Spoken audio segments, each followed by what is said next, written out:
একজনকে খুব ভালোবাসি, আল্লাহর কাছে তাকে চাই, অনেক দোয়া করি, কিন্তু অপর একজন দোয়া করে আমি যেন তাকে না পাই। এখন আমি কি করলে তাকে পাবো, কি ইবাদত করলে পাবো? ভাই, আল্লাহ তাআলা আমাদেরকে মাফ করো।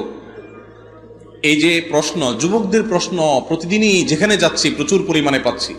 আলহামদুলিল্লাহ, এটা ভালো যে যুবকরা জানতে চাচ্ছি। ভাই, এক নম্বর কথা হলো, এই প্রশ্ন শুনে বোঝা গেল যে আপনি হারাম রিলেশনে জড়িয়ে গেছেন, হারাম সম্পর্কে জড়িয়ে গেছেন। আপনার কাছে মনে হয়, শুনেন, সব যুবক যারা হারাম সম্পর্কে আছে তাদের কাছে মনে হয় যেটাকে আমি ভালো মনে করছি, ভালোবাসছি বলতে আমার ভালো লাগে না। কিসের ভালোবাসা? আবার অবৈধ ভালোবাসা হয় নাকি 2 নম্বর? যাই হোক, এই 2 নম্বর ভালোবাসি যারে আমি, সেই যুবক মনে করে তাকে যদি স্ত্রী হিসাবে জীবনের তরে পেয়ে যাই, মনে হয় রাজ্যের সকল সুখ শান্তি আর জান্নাতের নেয়ামত, হুরের মতো শান্তি মনে হয় আমি পেয়ে যাব। প্রেমের বিয়ে যেগুলো হয়, ওই পশ্চিমা দুনিয়ার দিকে তাকায় দেখেন, ইউরোপ আমেরিকার দিকে প্রায় সবই প্রেমের বিয়ে।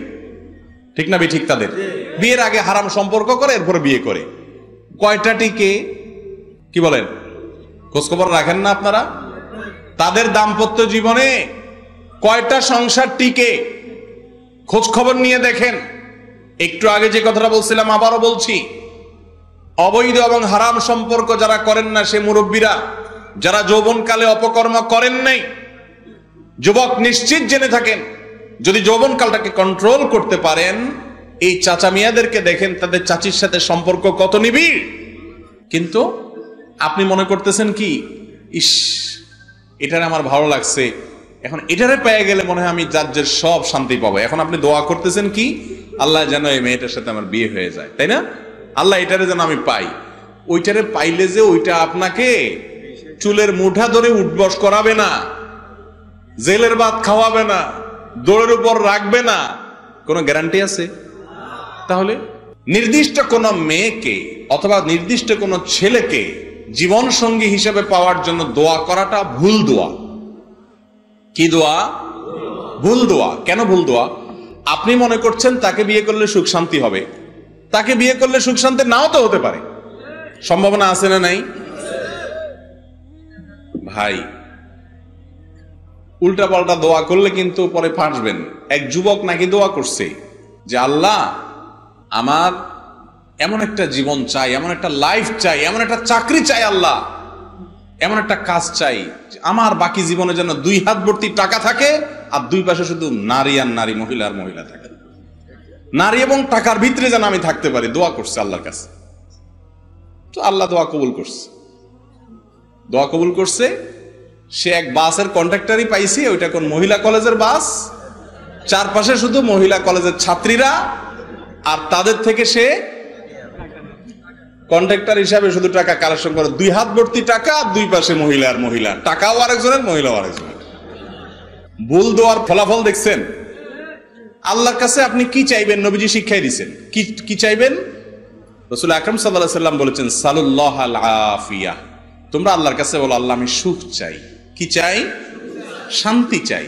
শান্তি কি তুমি কালো মেয়েকে দিয়ে দিবা নাকি সাদা মেয়েকে দিয়ে দিবা? আমি যেটাকে ভালো মনে করছি এটাকে দিয়ে দিবা, না অন্য কোনটা এর চাইতে ভালো সেটাকে দিয়ে দিবা? তুমি জানো, কিন্তু আমি সুখ চাই। ঠিক না ঠিক? একজনে দোয়া করছে, আল্লাহ আমারে তুমি 10টা লাখ টাকা দিও। আল্লাহ, আমার একটা হিসাব নিকাশ আছে, 2 লাখ টাকা দিয়ে একটা দোকান দেব, আর 1 লাখ টাকা দিয়ে একটা মোটরসাইকেল কিনবো, আর 2 লাখ থাকবে আমার রিজার্ভ, আর বাকিটা দিয়ে বিয়ে শাদী করবো। আল্লাহ, আমার আর কিছু লাগবে না, আমি এই শুধু এই 10টা লাখ টাকা তুমি কোনোভাবে ব্যবস্থা করে দাও। লটারি হয়তো কাগজ কিনছি, আল্লাহ কাছে দোয়া করে, আল্লাহ 10 লাখ। আল্লাহ হয়তো 10 লাখ দিয়ে দিছে, লটারিতে জিতে গেছে। এর কয়দিন পরে এমন এক রোগ হয়েছে, এই রোগে লাগবে তার 12 লাখ। এবার 2 লাখের জন্য মানুষের কাছে ভিক্ষা করো। ঠিক না ঠিক? এ দোয়া কি সঠিক দোয়া না ভুল দোয়া? আপনি যে মেয়েকে আপনার জীবনের জন্য মনে করতেছেন সুখের সাগরে ভাসবেন, ওইটারে নিয়ে যে আপনি জাহান্নামে হাবুডুবু খাবেন না দুনিয়াতে, ওইটা যে আপনার নাকাবানি চুবানি খাবে না, কোনো গ্যারান্টি আছে? বরং অভিজ্ঞতা বলছে এই প্রেমের সম্পর্ক করে বিয়ে হওয়াগুলা অশান্তি হয় বেশি, টিকে কম। অভিজ্ঞতা সেটা বলতেছে না?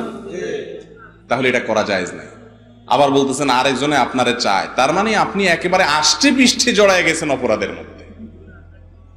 ভাই যিনি প্রশ্ন করেছেন, যদি তিনি সেখানে থেকে থাকেন, আমি আপনাকে আল্লাহর দোহাই দিয়ে বলছি, আল্লাহর ওয়াস্তে হারাম থেকে সরে আসেন, আল্লাহর উপরে ন্যস্ত করে দোয়া করেন।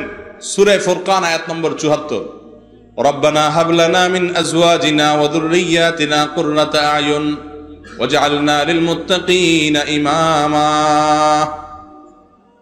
রব্বানা হাব লানা মিন আজওয়াজিনা ওয়া যুররিয়্যাতিনা, আল্লাহ এমন জীবন সঙ্গিনী, এমন স্ত্রী, এমন স্বামী, এমন জীবন সঙ্গী মিলাই দাও, এবং এমন বংশধর দিও, এমন সন্তান সন্ততি দিও আল্লাহ, যে তাদেরকে দেখলে আমার নয়ন জড়িয়ে যাবে, চোখ জড়িয়ে যাবে, এরকম জীবন সঙ্গী দিও আল্লাহ। আল্লাহ দোয়া শিক্ষা দিচ্ছেন। আপনি ভুল দোয়া করতেছেন, আল্লাহ তাআলা সঠিক দোয়া শিক্ষা দিচ্ছেন, সেটা করেন। আল্লাহ এমন জীবন সঙ্গী দিও, এমন সন্তান সন্ততি দিও, যাদেরকে দেখলে দিল চোখ সব জুড়িয়ে যাবে। শুধু আমার কাছে ভালো লাগবে তা না, দেখতে ভালো লাগবে তা না, চোখ জুড়িয়ে যাবে, অন্তর শীতল হয়ে যাবে। ওয়াজআলনা লিল মুত্তাকিনা ইমামা, আমি আমার জীবন সঙ্গী, স্বামী বা স্ত্রী এবং সন্তান সন্ততি, আমরা গোটা পরিবার, আমাদের সবাইকে আপনি মুত্তাকিদের লিডার এবং নেতা হওয়ার তৌফিক দান করেন। আমিন। এ হলো শুদ্ধ দোয়া, এ হলো সঠিক দোয়া। কথা কি বুঝাতে পারছি ভাই? যেই মেয়ে আপনার সাথে অবৈধ সম্পর্ক করবে, অথবা ও বোন, যেই ছেলে তোমার সাথে হারাম সম্পর্কে রিলেশনে জড়াবে, সে তার রবের বিশ্বাসঘাতকতা করেছে, ঠিক না ঠিক? সে তার মালিকের সাথে বেঈমানি করেছে, মালিক নিষেধ করেছেন সেটা লঙ্ঘন করেছে। যে তার রবের নিমক হারামি করতে পারে, সে একদিন তোমারও নিমক হারামি করবে। অতএব সাবধান হতে হবে। এই পথ শান্তির পথ নয়। গোটা পৃথিবী আপনাকে বলছে এটাই শান্তির পথ। বলে যে বিয়ের আগে একটু বোঝাপড়া না হলে, একটু আপনার যোগাযোগ না হলে, একটু ইজি না হলে কেমনি একটা অচেনা মানুষের সাথে লাইফ? ওই জবাব একটাই, বুড়ো মুরব্বীদের জিজ্ঞাসা করেন, বউ ঠিক করছে বাপ মা, বেচারা ভালো করে লজ্জা ছোট দেখেও নাই, দেখতে যায় কি বিয়ে করছে, বউর চেহারাও জানে না, আইনা দিছে, সংসার শুরু করছে, শান্তির সাগরে হাবুডুবু খাইতে যায়। দেখেন, প্রেমের ট্রেনিং যদি নিতে চান এই মুরব্বীদের কাছ থেকে নিবেন। আল্লাহ তাআলা আমাদেরকে বোঝার তৌফিক দান করুন। এজন্য নির্দিষ্ট কোনো মেয়েকে পাওয়ার জন্য, নির্দিষ্ট কোনো ছেলেকে পাওয়ার জন্য দোয়া করাটা ভুল দোয়া। আপনার সে দোয়া যদি কবুল হয়ে যায়, এমনও হতে পারে যে সেখানে সেটা পাওয়ার পরে অশান্তি হবে। এটা করবেন না। আপনি হারাম সম্পর্ক আগে ছাড়েন, এরপরে আপনি সূরা ফুরকানের ৭৪ নম্বর আয়াত পড়েন। আল্লাহ সেখানে বলছেন, পরিবার সন্তানরা এমন হবে যে দেখলে তোমার চোখ জুড়াবে। একটু চিন্তা করেন, চোখ জুড়ানো মানেটা কি? ধরেন আল্লাহ আপনাকে এমন একজন স্ত্রী দিচ্ছেন, লম্বা চোড়া, সুন্দর, অসাধারণ, অনন্য রূপসী, মাশাআল্লাহ। মাগার বেচারির অন্য একটা ছেলের সাথে সুনিবিড় সম্পর্ক আছে। কি বলেন, দেখলে চোখ জুড়াবে আপনার? অথবা সে কারোর সাথে সম্পর্ক নেই, আবার দেখতে শুনতেও সুন্দর, সবই ঠিক আছে, মাগার এমন ঝগড়াটে, এমন বেজাল্লা যে চুলোর থেকে নুন খসলেই আপনার 14 গোষ্ঠী উদ্ধার করে। আছে না? না এরকম? তাহলে দেখলে কি চোখ জোড়াবে? হয়তো এটাও হলো না, দেখতেও চোখ জোড়াচ্ছে, সুন্দর হয়েছে, আবার আপনার তার কোনো হারাম সম্পর্ক নাই, আপনার সাথে আচরণ ভালো করে, মাগার এই বেচারির ভিতরে এমন এমন রোগ আছে, যেই রোগের ট্রিটমেন্ট করতে করতে আপনার জীবন শেষ হয়ে যাবে, সে বাঁচবেও না, পঙ্গু হয়ে যাবে, লাইফ শেষ হয়ে যাবে। তাহলে এই স্ত্রীও কি আপনি আশা করবেন?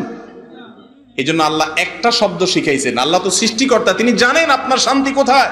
তিনি বলেছেন, আরে এরকম দোয়া করিও না যে দোয়া করলে তুমি নিজে ক্ষতির মুখে পড়বা। ওই যুবকের মতো যে আল্লাহ 2 হাত ভর্তি টাকা আর 2 পাশে মহিলা চাই, আল্লাহ এমন দোয়া দিছে, বলে আল্লাহ এটা তো চাই নাই। আল্লাহ কেমনে চাস নাই? তুই তো এটাই চাইছিস, ঠিক না? ঠিক। তো আল্লাহর কাছে সুস্থ দোয়া করবেন, হারাম সম্পর্ক থেকে সরে আসবেন। আল্লাহ তৌফিক দান করুন।